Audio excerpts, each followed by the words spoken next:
എല്ലാവർക്കും നമസ്കാരം. ഈ ഡൽഹി, ബോംബെ പോലെയുള്ള വൻകിട നഗരങ്ങളിലെയെല്ലാം ഒരു യഥാർത്ഥ പ്രശ്നം എന്താണെന്ന് ചോദിച്ചാൽ അന്തരീക്ഷ മലിനീകരണമാണ്. ഡൽഹിയിലൊക്കെ പരസ്പരം ഒരു നിശ്ചിത ദൂരത്തിൽ കൂടുതൽ കാണാൻ മേലാത്തതുപോലെ പുക വന്ന് നിറയുന്നു എന്നാണ് പറയുന്നത്. അതിൻ്റെ കാരണം എന്താണെന്ന് ചോദിച്ചു കഴിഞ്ഞാൽ ഈ വാഹനങ്ങളങ്ങോട്ട് കണ്ടമാനം പെരുകിയിട്ട് വഴി മുഴുവൻ ബ്ലോക്കായി കഴിയുമ്പോഴത്തേനും ഇതിങ്ങനെ ഈ വണ്ടിക്കകത്തിരിക്കാൻ മേലല്ലോ, ചൂട് കൊണ്ടിരിക്കാൻ മേലാത്തത് കൊണ്ട് വണ്ടി എപ്പോഴും ഓണായിരിക്കും, AC ഓണായിരിക്കും. അപ്പോഴത്തേനും സ്വാഭാവികമായിട്ട് ഇതിൻ്റെ പുക അങ്ങോട്ട് വെളിയിലേക്ക് വന്നിട്ട് നമ്മൾ ഉദ്ദേശിക്കുന്നതിലൊക്കെ അതിഭയങ്കരമായിട്ട് ഇത് അന്തരീക്ഷം മലിനീകരണമാകും. പൊടിയും പുകയും കാർബൺ മോണോക്സൈഡും അങ്ങനെയുള്ള വിഷവാതകങ്ങളെല്ലാം ഉൾപ്പെടെ. ഈയിടെ എൻ്റെ ഒരു സ്നേഹിതൻ്റെ മകൻ ഡൽഹി വെച്ച് പുള്ളി ഇംഗ്ലണ്ടിലായിരുന്നു, ഇംഗ്ലണ്ടിൽ നിന്ന് ഡൽഹി വന്നു, നല്ലൊരു ജോലി കിട്ടിയതാണ്. പക്ഷേ അദ്ദേഹത്തിന് അവിടെ നിൽക്കാൻ പറ്റിയില്ല. അദ്ദേഹത്തിന് ഒരു ചെറിയ ആസ്മയുടെ പ്രശ്നം ഉണ്ടായിരുന്നു. ഡൽഹി വന്നപ്പോഴത്തേനും അത് ഭയങ്കരമായി. പിന്നെ തിരിച്ച് നാട്ടിലോട്ട് പോന്നു. അപ്പോൾ ഇങ്ങനെയുള്ള പ്രശ്നങ്ങൾ പരിഹരിക്കാൻ വേണ്ടിയിട്ടാണ് ഈ ഭാരത് സ്റ്റേജ് എന്നൊക്കെ പറഞ്ഞുകൊണ്ട് BS4, BS3, BS4, BS6 എന്നൊക്കെ പറഞ്ഞ് മാനദണ്ഡങ്ങളുള്ള വാഹനങ്ങൾ വെളിയിലിറക്കിയത്. ഇതിന് Euro 2 എന്നും Euro 3 എന്നും ഒക്കെ അങ്ങനെയൊക്കെ പറഞ്ഞ് അതൊക്കെ ഓരോ മാനദണ്ഡങ്ങളാണ്. എന്ന് പറഞ്ഞാൽ ഈ വാഹനം സ്റ്റാർട്ടിങ്ങിൽ നിൽക്കുമ്പോൾ അല്ലെ ഓടിക്കൊണ്ടിരിക്കുമ്പോൾ ഇത്ര ശതമാനത്തിലധികം പുകയോ മാലിന്യങ്ങളോ പുറത്തിറങ്ങരുതെന്നുള്ളതായിരുന്നു അതിൻ്റെ മാനദണ്ഡം. അപ്പോൾ അങ്ങനെ വന്നിട്ട് ഇപ്പോൾ അതിന് അവസാനമായി പരിഹരിക്കുന്നത് ഇത് കൂടുതലും ഇതിൻ്റെ ഈ പുക മാലിന്യങ്ങൾ പുറത്തു വിടുന്ന ഈ പഴയ വണ്ടികളും ഈ ഡീസൽ വണ്ടികളും ഒക്കെയാണ്. അതുകൊണ്ട് ഈ പ്രധാന നഗരങ്ങളിലൊന്നും ഇപ്പോൾ ഡീസൽ വണ്ടികൾ അധികം ഓടിക്കാൻ പറ്റിയല്ല. അതുകൊണ്ടാണ് ഈ ഡൽഹിയിലും ബോംബെയിലും അല്ലെ അതുപോലെയുള്ള സ്ഥലങ്ങളിൽ നിന്നല്ല ഈ കണ്ടമാനം പഴംവണ്ടികളെല്ലാം പുറത്താകുന്നത്. ഇന്നോവയൊക്കെ ആണെങ്കിലും 10 വർഷത്തിന് മുകളിൽ പഴക്കമുള്ള വണ്ടികളൊന്നും അവിടെ ഓടിക്കാൻ സമ്മതിക്കില്ല. അതെല്ലാം അവിടുന്ന് പുറത്താകും. ഇവിടുന്ന് ആൾക്കാർ പോയി മേടിച്ചുകൊണ്ട് വന്ന് കേരളത്തിൽ കൊണ്ടുവന്ന് രജിസ്റ്റർ ചെയ്ത് വിൽക്കുന്നതിൻ്റെ കാരണം അതാണ്. അങ്ങനെ വന്നു കഴിയുമ്പം കേരളത്തിലും ഈ പ്രശ്നമൊക്കെ ഉണ്ട്.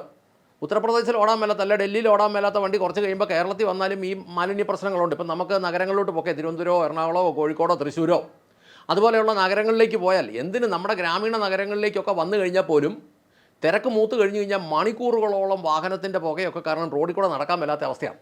ഇതിനുള്ള പരിഹാരം പെട്രോളും ഹൈബ്രിഡും ഇലക്ട്രിക്കും ഒക്കെ വാഹനങ്ങളാണ്. Petrol, hybrid, electric. പൂർണ്ണമായിട്ടും പരിഹാരം എന്ന് പറയുന്നത് ഇലക്ട്രിക് വാഹനങ്ങളാണ്. അതിനകത്തുനിന്ന് ഒന്നും വെളി വരാനില്ല. അതുകൊണ്ട് കേരളത്തിലും പ്രധാനപ്പെട്ട നഗരങ്ങളിലൊക്കെ ഇലക്ട്രിക് ബസ്സുകൾ ഓടിക്കുക എന്ന ഒരു സംവിധാനത്തിലേക്ക് വന്നു. അത് തിരുവനന്തപുരം നഗരത്തിൽ കേന്ദ്ര ഗവൺമെൻറ് കൊടുത്തതാണെന്ന് പറയപ്പെടുന്നു 113 ബസ്. അത് ആരാ കൊടുത്തതെന്നും അതിൻ്റെ വ്യവസ്ഥകളും ഒന്നും നമുക്കറിയത്തില്ല. കാരണം അതിൻ്റെ എഗ്രിമെൻറ്റുകളൊന്നും പരസ്യമായിട്ട് വെളിയിൽ കാണുന്നില്ല. എന്താണേലും ഒരു ബസ്സിന് 1 കോടി രൂപ വിലയുണ്ടെന്ന് KSRTCയുടെ മന്ത്രി പറയുന്നു. നമ്മളത് ഗൂഗിളിലൊക്കെ സെർച്ച് ചെയ്യുമ്പോൾ ഒരു ബസ്സിന് 1.6 കോടി രൂപ വിലയുണ്ട്. മിക്കവാറും നാട്ടുകാരൻ മേടിക്കുകയാണെങ്കിൽ ഒരെണ്ണത്തിന് 1.6 കോടി, 1 കോടി 60 ലക്ഷം രൂപ വില വരാൻ വകുപ്പുണ്ട്. സർക്കാരിന് പിന്നെ ഇൻഷുറൻസും ടാക്സും പേപ്പറും ഒന്നും ഇല്ലാത്തതുകൊണ്ട് 1 കോടി ആവുകയുള്ളായിരിക്കും. എന്നതാണേലും 1 കോടി രൂപ വിലയുള്ളത് കൂട്ട് 113 ബസ് കോർപ്പറേഷൻ മേടിച്ച് KSRTCയുടെ കൊടുത്തെന്നൊക്കെയാണ് പറയുന്നത്. ഇതിൻ്റെ ഒന്നും ആധികാരികമായ സാഹചര്യങ്ങൾ എന്താണെന്നൊന്നും നമുക്ക് ഒരിടത്തും അറിയത്തില്ല. ഞങ്ങൾ ഈ കഴിഞ്ഞ ദിവസങ്ങളിൽ KSRTC കഴിഞ്ഞ 20 വർഷം കൊണ്ട് എത്ര ബസ് മേടിച്ചു എന്നതിൻ്റെ ഒരു കണക്ക് അന്വേഷിക്കാവുന്നിടത്തെല്ലാം അന്വേഷിച്ചിട്ട് അതിനൊരു കണക്കില്ല. എത്ര ബസ് മേടിച്ചു എന്നറിയാമെങ്കിൽ ഇപ്പോൾ എത്ര ഓടുന്നുണ്ടോ എന്ന് ചോദിച്ചാൽ 5000 to 6000 ബസ് ഓടുന്നുണ്ട്. 5000 to 6000 ബസ് ഓടുന്നുണ്ടെങ്കിൽ കഴിഞ്ഞ 20 വർഷം കൊണ്ട് എത്ര ബസ് മേടിച്ചെന്നറിയാമായിരുന്നെങ്കിൽ നമുക്ക് എത്ര എണ്ണം കട്ടപ്പുറത്തുണ്ടെന്ന് അറിയാമായിരുന്നു. ആലുവയിലൊക്കെ ചെല്ലാമെങ്കിൽ ഈ വോൾവോ ബസ്സുകൾ QRTC എന്ന് എഴുതിയേക്കുന്നുണ്ട്. KURTC, Kerala urban transport corporation എന്നാണ് അതിൻ്റെ. ഈ QRTC എന്ന് എഴുതി വെച്ചേക്കുന്ന വണ്ടികൾ, വോൾവോ വണ്ടികളും വന്ന വണ്ടികളെല്ലാം അവിടെ ഇവിടെയെല്ലാം ആലുവയിലൊക്കെ അടിക്കി വെച്ചിട്ടുണ്ട്. ഈ മില്ല് തടി കയറ്റി വെക്കുന്നത് പോലെ ഇങ്ങനെ അടുക്കി വെച്ചിട്ടുണ്ട്. കോഴിക്കോട് ഡിപ്പോയിലൊക്കെ കിടക്കുന്നത് ഞാൻ കണ്ടിട്ടുണ്ട്. ഈ വോൾവോ എന്ന് പറഞ്ഞ സാധനം 1.5 കോടി രൂപ വിലയുള്ളതാണ്. കല്ലട പോലെയുള്ള കമ്പനികൾക്ക് 10 ലക്ഷം 15 ലക്ഷം കിലോമീറ്റർ ആയ വണ്ടികൾ ഇപ്പോഴും അവൻ ഡെയിലി കാഞ്ഞിരപ്പള്ളി, മദ്രാസ് അല്ലെങ്കിൽ കോട്ടയം, തിരുവനന്തപുരം ടു ബാംഗ്ലൂരൊക്കെ ഓടിക്കൊണ്ടിരിക്കുക. കൃത്യമായി സർവീസ് ചെയ്താൽ അത് ഓടും. എന്നാൽ KSRTCയുടെ വണ്ടികൾ അത് ഓടുന്നേ ഇല്ല. അത് മിക്കതും കട്ടപ്പുറത്താണ്. കാരണം എന്നാന്ന് ചോദിച്ചാൽ ഈ കരിയോയിൽ പോലത്തെ ഓയിൽ കൊണ്ടുവന്ന് ഒഴിച്ചു കൊടുത്താൽ അത് ഓടുകയില്ല. വോൾവോയുടെ ട്രെയിനിങ് അവരുടെ തന്നെ സർവീസ് സെൻറ്ററിൽ സർവീസ് ചെയ്താലേ അത് ഓടുകയുള്ളൂ. അപ്പോൾ 20 വർഷത്തിനിപ്പുറം എത്ര വണ്ടി വാങ്ങിച്ചെന്നറിയാനുള്ള ഒരു വകുപ്പും നമുക്കില്ല. അപ്പോൾ ഞാനിത് പറഞ്ഞു വന്നത് ഈ മന്ത്രിയും മേയറും തമ്മിലുള്ള വിഷയമാണ് ഈ ദിവസങ്ങളിലെ ഒരു ചർച്ച. അപ്പോൾ മന്ത്രി പറയുന്നു, മേയർ പറയുന്നു ഇതിനകത്തൊരു എഗ്രിമെൻ്റ് ഉണ്ട്. ആ എഗ്രിമെൻറ്റ് ഗവൺമെൻറ് പാലിക്കണം, അല്ലെ KSRTC പാലിക്കണം, അതിൻ്റെ വ്യവസ്ഥ പ്രകാരമുള്ള കാര്യങ്ങൾ കൈകാര്യം ചെയ്യണം എന്ന് മേയർ പറയുന്നു. മന്ത്രി പറയുന്നത്, മന്ത്രിയോട് നേരിട്ട് പറഞ്ഞൊന്നുമില്ലെന്നാണ് പറഞ്ഞത്. മന്ത്രി പറയുന്നത് ഇത് ആവശ്യപ്പെട്ട 24 മണിക്കൂറിനുള്ളിൽ ഇത് അങ്ങോട്ട് കൊടുത്തേക്കാം. ഇതിനകത്ത് ഒരു കാര്യം നമ്മൾ മനസ്സിലാക്കണം. എന്നിട്ട് മന്ത്രി കൂടി ഇതിൻ്റെ കൂട്ടത്തിൽ കൂടെ പറഞ്ഞു അത് കൊടുത്തേക്കാം, പക്ഷേ ഒറ്റ കാര്യമുണ്ട്, ഇത് അവരോടിക്കോ പിടിക്കോ എന്നാ വേണം ചെയ്തോണം. ഞങ്ങളുടെ ഡിപ്പോയിൽ ഞങ്ങളുടെ തൊഴിലാളിയും പറ്റത്തില്ല, ഞങ്ങളുടെ വർക്ക്ഷോപ്പും പറ്റത്തില്ല, ഞങ്ങളുടെ ഡിപ്പോയിലും പറ്റത്തില്ല. അതിനകത്തുള്ള ആ ധാർഷ്ട്യം നമ്മളൊന്ന് പ്രത്യേകം ശ്രദ്ധിക്കേണ്ട കാര്യമാണ്. ഞങ്ങളുടെ ഈ 5 വർഷം ഇലക്ട്രിക് വണ്ടിയുടെ ഒരു പ്രശ്നം എന്നാന്ന് ചോദിച്ചാൽ, ഈ 1 കോടി രൂപ വിലയുള്ളതിൽ 30 ലക്ഷം രൂപ അതിൻ്റെ ബാറ്ററിക്കാവും. 5 വർഷം ഈ വണ്ടി ഓടിക്കഴിയുമ്പം 4 വർഷം കണ്ട് കഴിഞ്ഞത് 5 വർഷമാകുമ്പോൾ ഇതിൻ്റെ ബാറ്ററി മാറണം എന്ന് പറഞ്ഞാൽ 4 വർഷം കൊണ്ട് ഇതിൻ്റെ ചാർ ഊറ്റി എടുക്കുമ്പോൾ ഇപ്പം മന്ത്രി പറയുന്നത് ഇത് നേരത്തെ ഇതിന് 2500 രൂപയെ ഡെയിലി കളക്ഷൻ ഉള്ളായിരുന്നു. തിരുവനന്തപുരം പോലെയുള്ള നഗരത്തിൽ ഒരു ബസ് ഓടിയാൽ 2500 രൂപയെ കളക്ഷൻ ഉള്ളത്. പിന്നെ ഇവനൊക്കെ എന്തിനാണ് അവിടെ ഇരിക്കുന്നത്? അപ്പം അങ്ങനെ പറഞ്ഞു തന്നെ ഇതിന് മുമ്പിലിരുന്ന മന്ത്രി വെറും മുണയായിരുന്നു പറഞ്ഞത്. അല്ലെ ഇതിന് മുമ്പിരുന്ന നടത്തിപ്പുകാർ വെറും മുണയാണ്. ഞാൻ വന്നേ പിന്നെ അത് 9000 ആയി, 8500 9000 രൂപ വരെ ആയി. ഇത്രയും വലിയ പാടൊന്നും പെടണ്ടെന്നേ. ഈ തിരുവനന്തപുരത്ത് ഇത് KSRTC തന്നെ ഉണ്ടാക്കണമെന്ന് തന്നെ എത്ര നിർബന്ധം? ഇതെല്ലാം സ്വകാര്യ വ്യക്തികൾക്ക് കൊടുക്കേണ്ട പോലെ കൊടുത്ത് ഈ ഉപദ്രവിക്കാൻ പോകാതിരിക്കാമെങ്കിൽ നല്ലപോലെ ഓടിക്കോളും. ഇപ്പോൾ പറയുന്ന ഡീസൽ വണ്ടി ഒരെണ്ണം മേടിച്ചാൽ 30 ലക്ഷം 35 ലക്ഷം രൂപയേ ഉള്ളൂ. അത് മേടിക്കുകയാണെന്നുണ്ടെങ്കിൽ ടൗണിൽ കൂടെ കടന്നോടും. കേന്ദ്ര ഗവൺമെൻറ് എന്തിനാണ് ഈ ഫണ്ട് കൊടുത്തത്? എന്തിനായി 113 ബസ് കൊടുത്തത്? ബസ് കൊടുത്തത് നഗരം മലിനീകരണം കുറയ്ക്കാൻ വേണ്ടിയിട്ടാണ്. നഗരം മലിനീകരണം കുറയ്ക്കാൻ വേണ്ടിയിട്ട് കൊടുത്ത ബസ് 113 എണ്ണം അത് കൃത്യമായിട്ട് ഓടിച്ചത് വ്യവസ്ഥ പാലിക്കണമെന്നാണ് പറഞ്ഞത്.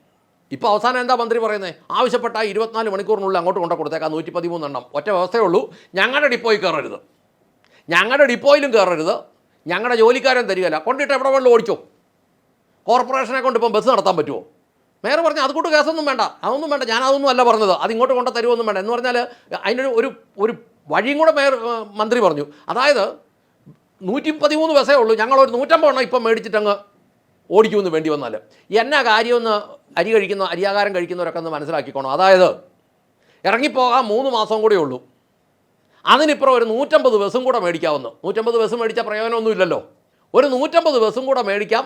അത് തന്നെയല്ല, ഇപ്പോൾ ഇത് ഓടി ഇതിൻ്റെ ഇടപാടെല്ലാം കഴിഞ്ഞു, ഇതിൻ്റെ ബാറ്ററിയും തീരാറായി. ഈ പണ്ടാരം എല്ലാം കൂടെ അങ്ങോട്ട് മേടിച്ചാൽ കോർപ്പറേഷൻ്റെ ഏതെങ്കിലും സ്ഥലത്ത് പോയി കിടന്നോളും. ഞങ്ങളുടെ ഡിപ്പോയിൽ കയറാൻ പാടില്ല, ഞങ്ങളുടെ ജോലിക്കാരെ കൊടുക്കുകയില്ല. കേരളത്തിൽ ഓടിക്കാൻ ജോലിക്കാരെ കിട്ടുകയല്ലോ, ഇലക്ട്രിക് ബസ് ഓടിക്കാൻ കേരളത്തിൽ ജോലിക്കാരെ കിട്ടുകയില്ല എന്നുള്ളത് ഒരു വലിയ സംഭവമാണല്ലോ. പിന്നെ ഞങ്ങളുടെ ഡിപ്പോയിൽ കയറരുത്. ഞാനൊന്ന് പൊതുവായിട്ട് ചോദിക്കട്ടെ, കേന്ദ്ര ഗവൺമെൻറ്റിൻ്റെ സെൻട്രൽ PWD നോക്കുന്നതല്ലേ ഹൈവേകളും സെൻട്രൽ PWD നോക്കുന്ന റോഡുകളും? സെൻട്രൽ PWD നോക്കുന്ന റോഡുകളുടെ ഉടമസ്ഥൻ ആരാണ് എന്ന് ചോദിച്ചാൽ യഥാർത്ഥത്തിൽ കേന്ദ്ര ഗവൺമെൻറ്റാണ്. കേന്ദ്ര ഗവൺമെൻറ് പറയുക ഹൈവേക്കകത്തോട്ട് KSRTC കയറണ്ടെന്ന് പറഞ്ഞു കഴിഞ്ഞാൽ പിന്നെ ഇതെന്നാ കാണിക്കും? മന്ത്രിയോടും ചോദിക്കട്ടെ, നിങ്ങളുടെ ഡിപ്പോയിൽ നിന്ന് ഇത് വഴിയിലോട്ട് ഇറങ്ങുമ്പം ഈ വഴി ആരുടേതാ? NH എന്നല്ലേ പറയുന്നത്, നാഷണൽ ഹൈവേ. ഈ NH കൂടെ ഒന്നും ഈ പണ്ടാരം പോകണ്ട എന്ന് പറഞ്ഞാൽ പിന്നെ നിങ്ങളുടെ ഡിപ്പോ കൊണ്ട് എന്നാ കാണിക്കും? നിങ്ങളുടെ ഡിപ്പോയിൽ നിന്ന് മെയിൻ റോഡിലോട്ട് ഇറങ്ങണമെങ്കിൽ റോഡ് ആരുടേതാ? അതും സ്വാഭാവികമായിട്ട് മനസ്സിലാക്കണം. നമ്മൾ ചുമ്മാ ധാർഷ്ട്യം പറഞ്ഞിട്ടൊന്നും കാര്യമൊന്നുമില്ല. എന്നതേലും അഹങ്കാരം പറഞ്ഞാൽ കേരളത്തിലെ ഹൈവേ കൂടെയും അല്ലെങ്കിൽ സെൻട്രൽ PWD നോക്കുന്ന റോഡുകളിൽ കൂടെ KSRTC പോകണ്ട എന്ന് പറഞ്ഞാൽ എന്നാ ചെയ്യും? അതുകൊണ്ട് താഴെ ഇരിക്കുന്ന പൊതുജനത്തിന് വിവരമില്ല, ബോധമില്ല എന്നൊന്നും ചിന്തിക്കരുത്. അതും ഇതും പറഞ്ഞ് റീൽ അടിച്ച് വിടുമ്പം ഓർത്തോണം, ഇതിങ്ങനെ പറഞ്ഞാൽ ഇത് മുന്നോട്ട് പോവുകയില്ല. ഇനി വേറൊരു കാര്യം കൂടെ പറഞ്ഞങ്ങോട്ട് അവസാനിപ്പിക്കാം. കൃത്യമായിട്ട് പ്രൈവറ്റ് ബസ് ഓടേണ്ട പോലെ ഓടാൻ പേപ്പറുകളും കാര്യങ്ങളും കൊടുത്ത് ഉപദ്രവമില്ലാതെ അവർ സർവീസ് നടത്തുകയാണെങ്കിൽ 40,000-ലധികം പ്രൈവറ്റ് ബസ് കേരളത്തിൽ ഓടാനുള്ള വഴിയും സംവിധാനവും കേരളത്തിലുണ്ട്. അത് കൃത്യമായിട്ട് ഓടുകയാണെങ്കിൽ ഒരു പട്ടിക്കുറുക്കനും KSRTCയുടെ പുറകെ വരികയില്ല. അത് മന്ത്രി മനസ്സിലാക്കണം. ഇവിടുന്ന് മലബാർ ഭാഗത്തോട്ടൊക്കെ പോകാൻ ആൾക്കാർ ഈ നൈറ്റ് പോകുന്ന ബസ്സുകളിലൊക്കെ കയറുന്നത് എന്തുകൊണ്ടാണെന്ന് ചോദിച്ചാൽ അവത്തെ കയറിയ വൃത്തിയായിട്ട് വൈകുന്നേരം എടുത്തുകൊണ്ട് പോകുന്ന സാധനം അത്തെ തന്നെ നേരം വെളുത്താൽ ഒന്ന് കുളിച്ചാൽ ഡ്രസ്സ് മാറി പോകാം. ഈ KSRTC കഴുകാതെയും പിടിക്കാതെയും കിടക്കുന്ന നാശമായി കിടക്കുന്ന സാധനത്തെ കയറി പോകുന്ന ഗതികേട് കൊണ്ടാണ്. അത് മന്ത്രി മനസ്സിലാക്കണം. അത് മന്ത്രി മനസ്സിലാക്കിയിട്ട് നിങ്ങളൊരു കാര്യം ചെയ്യും, നിങ്ങൾ അത്ര അങ്ങോട്ടുണ്ടെങ്കിൽ നിങ്ങൾ വിശാലമായിട്ട് എല്ലാ വണ്ടിക്കും കിലോമീറ്റർ പരിധി നോക്കാതെ അങ്ങോട്ട് പെർമിറ്റ് കൊടു, പ്രൈവറ്റുകാരന് പെർമിറ്റ് കൊടു, തിരുവനന്തപുരം നഗരത്തിലൊക്കെ കൊടു. ഇലക്ട്രിക് ബസ് ഓടിക്കാൻ പറഞ്ഞാൽ പ്രൈവറ്റുകാരൻ ബസ് മേടിച്ചിട്ട് ഓടിച്ചോളും, ഉദ്യോഗസ്ഥന്മാർ പുറകെ നിന്ന് പിഴിയാതിരുന്നാൽ മതി. KSRTCക്ക് വേറെ പേപ്പറും കീപ്പറും ഒന്നും വേണ്ടല്ലോ, അതിനെ ഒരു ഉദ്യോഗസ്ഥനും പിഴിയുന്നുമില്ലല്ലോ. അതുപോലെ കൃത്യമായ രീതി പേപ്പർ അതിന് മനമര്യാദയ്ക്കുള്ള സംവിധാനം കൊടുത്തിട്ട് പ്രൈവറ്റിന് അനുവദിച്ച് കൊടുക്കാമെങ്കിൽ ഈ 5000 ബസ് 5000 to 6000 ഈ തൊലിഞ്ഞ ബസ് ഈ തൊലിഞ്ഞ KSRTC ഇല്ലേലും പ്രൈവറ്റ് കൃത്യമായിട്ടുണ്ടെങ്കിൽ ആൾക്കാർ അത്തക്കറി പൊക്കോളും. ആൾക്കാർക്ക് ഇത് വേണമെന്ന് വലിയ നിർബന്ധമൊന്നുമില്ല. ഇത് വേണമെന്ന് നിർബന്ധമുള്ളത് KSRTCയിലെ കുറച്ച് സ്റ്റാഫിനും പിന്നെ നേതൃത്വത്തിൽ ഇരിക്കുന്ന മന്ത്രിക്കും കുറച്ച് ഇത് മാത്രമേ ഉള്ളൂ. അല്ലാതെ ഇവിടുത്തെ പൊതുജനത്തിന് ഈ സാധനം വേണമെന്നേ ഇല്ല. ഇതിൻ്റെ ആത്യന്തികമായി കണക്കെടുത്ത് നോക്കിക്കഴിഞ്ഞാൽ ഇത് സംസ്ഥാനത്തെ പൊതുജനത്തിൻ്റെ പണം തിന്നു തീർക്കുന്ന ഒരു വെള്ളാനയാണ്. അതുകൊണ്ട് അങ്ങോട്ടും ഇങ്ങോട്ടും വകുപ്പ് പറയുമ്പോൾ ഒരു കാര്യം മനസ്സിലാക്കിക്കോണം എന്ന് അവസാനം പറയുക, ഈ ഹൈവേ എല്ലാം സെൻട്രൽ PWD നോക്കുന്നിടത്തൂടെ ഒന്ന് ഇത് ഓടണ്ടെന്ന് പറഞ്ഞു കഴിഞ്ഞാൽ നിങ്ങളുടെ ഡിപ്പോ കയ്യിലിരിക്കുകയുള്ളൂ. ഡിപ്പോയിൽ നിന്ന് ഈ സാധനം വഴിയിലിറങ്ങാൻ പറ്റിയല്ല. അതുകൊണ്ട് മേയറാണേലും മന്ത്രിയാണേലും കൊള്ളാം, പൊതുജനത്തിന് പറ്റുന്ന രീതിയിലുള്ള കാര്യങ്ങൾ പറഞ്ഞാൽ മതി എന്ന് ഓർമ്മിപ്പിച്ചുകൊണ്ട് നിർത്തട്ടെ. നന്ദി, നമസ്കാരം.